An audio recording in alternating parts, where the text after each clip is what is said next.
Good morning, students. Today we are going to see the text, An Epitome of Courage.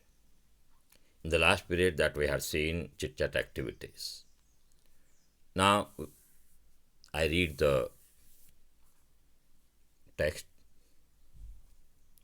We often tend to hide behind our weaknesses, diabetes, handicaps, disabilities, handicaps, or mourn over them our whole life through. Dr. Stephen Hawking, one of the greatest scientists of this century, did not do so. In spite of suffering from a very rare and dreaded disease, Dr. Hawking continued his research undaunted. His exemplary courage should inspire us to do our best even under trying circumstances. He passed away on March 14, 2018. This is the history, or we may say, we come to know what the writer is, Dr. Stephen Hawking.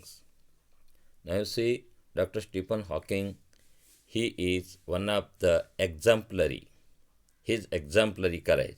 This is the best example, fine example, what we call in our mother tongue, मूर्तिमंत उदाहरण, मूर्तिमंत रूप, धाडस, धैर्य जे असते, म्हणजे कसं असतं हे जर आपल्याला पाहायचं असेल तर ते डॉक्टर स्टीफन हॉकिंग यांच्याकडे पाहून आपल्याला सहज किती धाडशी असलो पाहिजेत आपण हे कळतं. आणि त्यांचा जो कालक्रम आहे त्याने जी सर्कमस्टान्स जे आहे, परिस्थिती कितीही विपरीत आली पण ते डगमगले नाही आहे, असे हे धाडसी शास्त्रज्ञ 14 मार्च 2018 ते म्हणजे he passed away, he is no more now. आपण डाईड हा शब्द वापरण्याऐवजी passed away, no more now असं म्हणू शकतो. Okay. Now, exactly 300 years after the death of the great scientist Galileo, Dr. Stephen Hawking was born in Oxford, London on the 8th day of January 1942. Little did his parents know that one day their little boy would be hailed as one of the greatest scientists of this century. Neither could anybody imagine that his mind would soar up into space like light. More importantly, none could predict that he would be the very epitome of courage.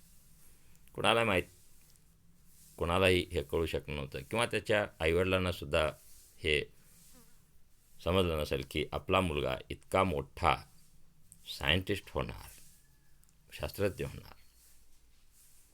हे courage is a wonderful thing.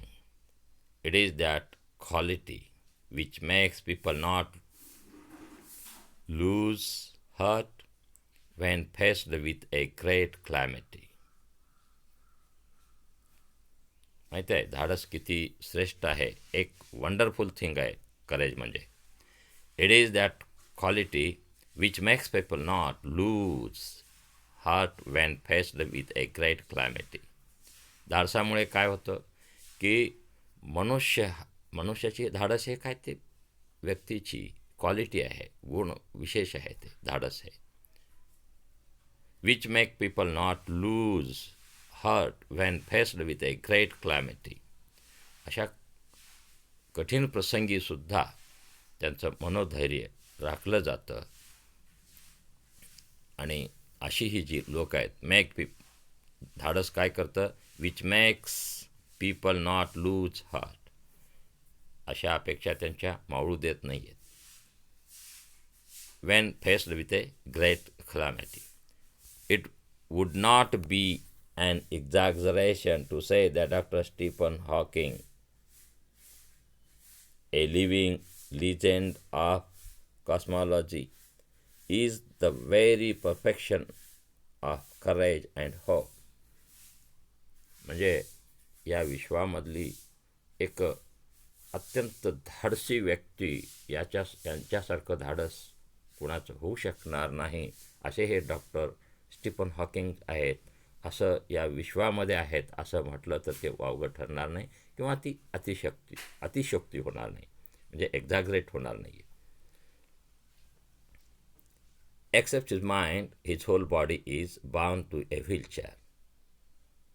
Thanks to a cruel quirk of fate. Yet, he is one of his greatest scientists of this century. विद्यार्थी मित्रांनो, तुम्ही पाहू शकता त्यांना की या पिक्चरमध्ये काय दिसतंय. हे सायंटिस्ट एका व्हीलचेअरला कन्फाईंड आहेत, म्हणजे व्हीलचेअरवरती त्यांना ना हलता येतं ना काय नाही, व्हीलचेअरवरतीच बसून असे हे डॉक्टर स्टीफन हॉकिंग्स. कदापि त्यांनी धैर्य त्यांचं खचलेलं नाही आहे. अगदी धाडसाने त्यांना जे काही करायचं होतं, फक्त त्यांचं माइंड काम करत होतं.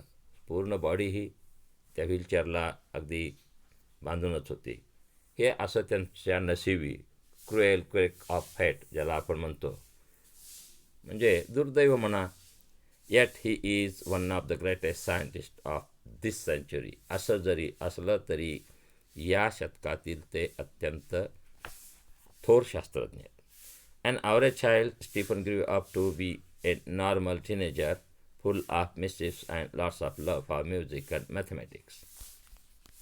सर्वसामान्यपणे जी मुलं असतात तसंच त्यांचाही जन्म झाला आणि टीनेजर म्हणजे तुमचं जे वय आहे, तुम्ही टीनेजरमधले आहात, म्हणजे 13 to 19 अशामध्ये.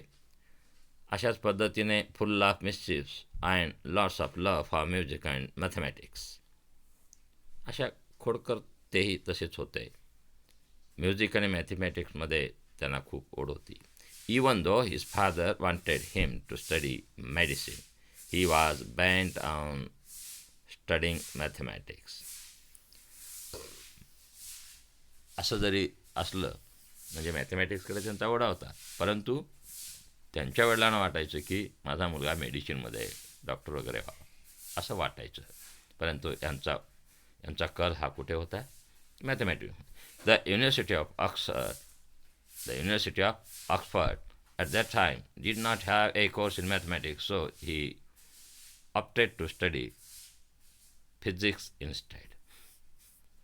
त्यावेळेस ऑक्सफोर्ड युनिव्हर्सिटीमध्ये मॅथमॅटिक्स सब्जेक्ट नव्हता युनिव्हर्सिटी लेवलला, आणि मग तिथे तो नसल्यामुळे झालं काय की शेवटी त्यांना फिजिक्स घ्यावं लागलं. At the age of 17, Stephen started noticing that he was becoming increasingly clumsy and even fell down a couple of times. म्हणजे 17व्या वर्षी त्यांना थोडं असं लक्षात यायला लागलं की इन्क्रीजिंगली क्लम्सी, आता थोडं ऑकवर्ड वगैरे वाटतं किंवा ज्याला आपण काही पूर्ण असं वाटत नाही आहे, म्हणजे थोडं कसं तरी अवघडल्यासारखंच असं त्यांना त्यांच्या वयाच्या 17व्या वर्षी थोडं थोडं वाटायला लागलं. And even fail down a couple of times, अनेक वेळेला 1-2 वेळा ते असं चालता बस उभा टाकला असताना वगैरे ते पडलेसुद्धा. For no reason this perplexed him and he went to see his family. ठीक आहे, एवढं झाल्यानंतर काय झालं? This perplexed him and he went to see his family doctor, who diagnosed him as a suffering from an extremely rare disease.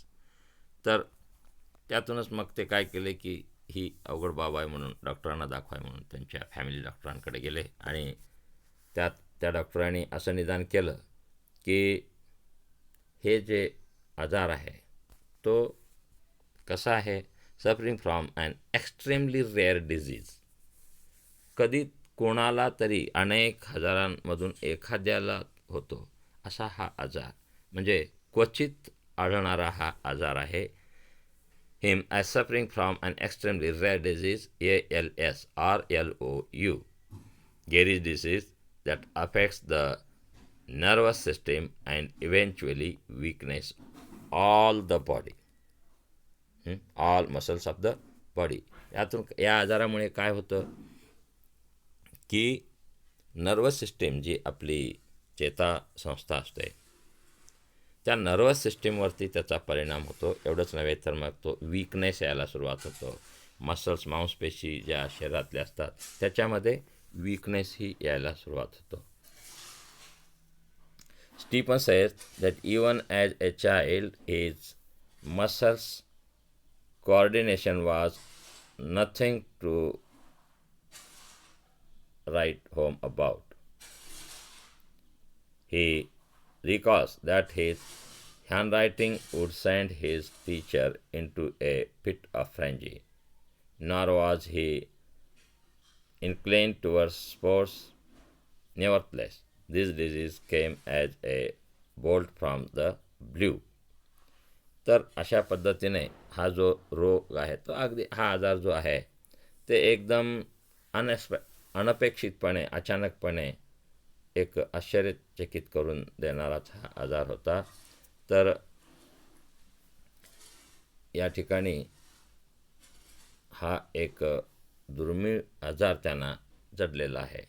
How much time he had left on his planet was very uncertain.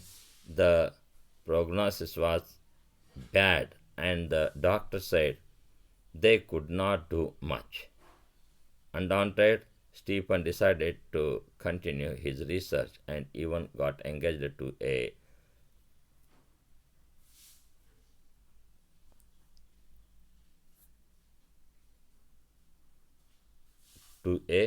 Jane Wilde.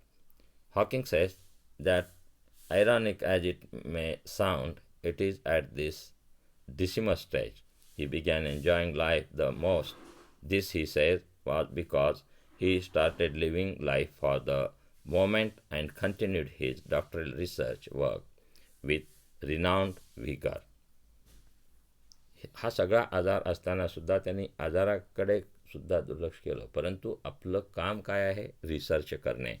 तर या रिसर्चमध्ये त्याने आपलं संपूर्ण लक्ष लावलं आणि doctor वगैरे म्हणायचे काय आता यांच्यावर आम्ही तर उपचार करू शकत नाही, आता हे खूप अवघड आहे असं बोलायचे. परंतु डॉक्टर स्टीफन हॉकिंग हे त्यांच्या भविष्यात माझं काय होईल ते बिलकुल घाबरले नाहीत. तर माझं नशीब दुर्दैव असं ते काही म्हणत बसले नाहीत. आपलं काम त्यांनी चालू ठेवलं. Now you see, in the meanwhile, the disease worked its way into Stephen's body and left him disabled. अशा पद्धतीने आजार बळावतच गेला शरीरामध्ये आणि त्यांना काम करणं बंद झालं त्यांचं. म्हणजे सगळं शरीराचे सगळे अवयव थांबले, कार्यच होईना. He was confined to a wheelchair and was rapidly losing control of his hands and speech.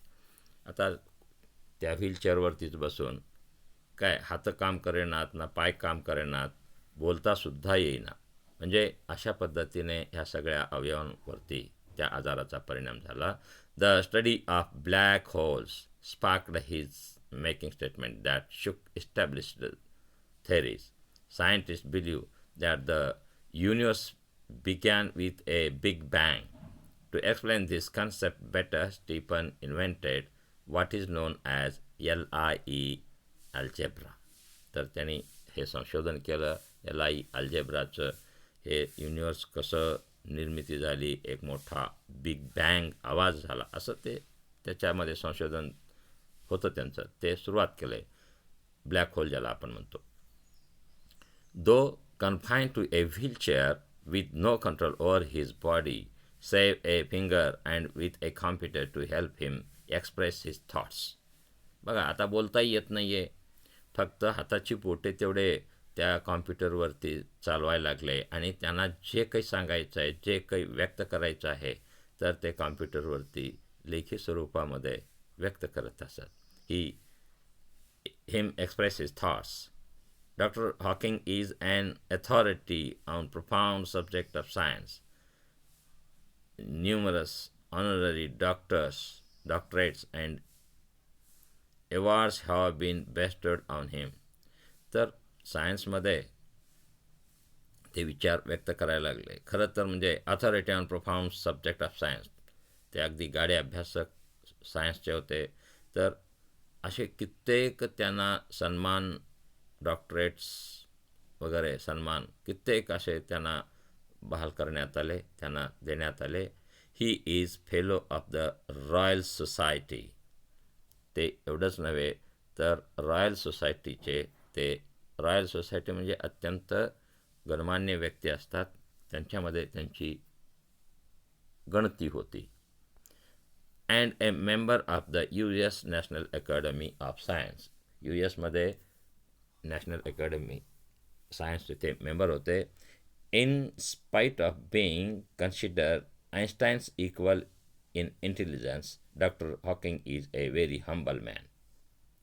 अतिशय विनम्र, म्हणजे आइन्स्टाईनच्या बरोबरीचा, म्हणजे त्यांच्यासारखं टॅलेंट असलेलं, इंटेलिजंट असलेलं, हा अत्यंत हंबल, विनम्र माणूस. A simple down to earth man. अत्यंत साधा आणि डाऊन टू अर्थ मॅन. म्हणजे मी सायंटिस्ट आहे किंवा मला एवढं नाही आहे, म्हणजे कसल्याही प्रकारचा गर्व नसलेला माणूस, त्यांना म्हणतो डाऊन टू अर्थ.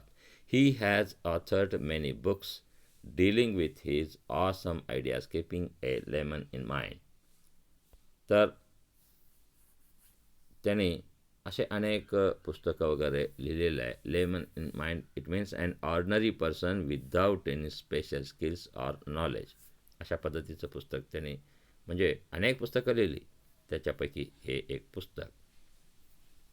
तर अशा रीतीने आपण डॉक्टर स्टीफन हॉकिंग हे किती दुर्धर अवस्थेत होते, तरी पण त्यांनी त्यांच्या मनामध्ये जे विज्ञानाविषयीची ओढ, एखादी गोष्ट आपल्याला शोधायची आहे, ती म्हणजे त्याचा शोध लावायचा आहे, तर ते शोध लावण्यातच मग्न होते, आपल्या आजाराकडे वगैरे. म्हणजे even in adverse circumstances A man can does many things. This is the best example from Dr. Stephen Hawking's. Okay, students, have a great day. The next part we will see tomorrow. Have a great day.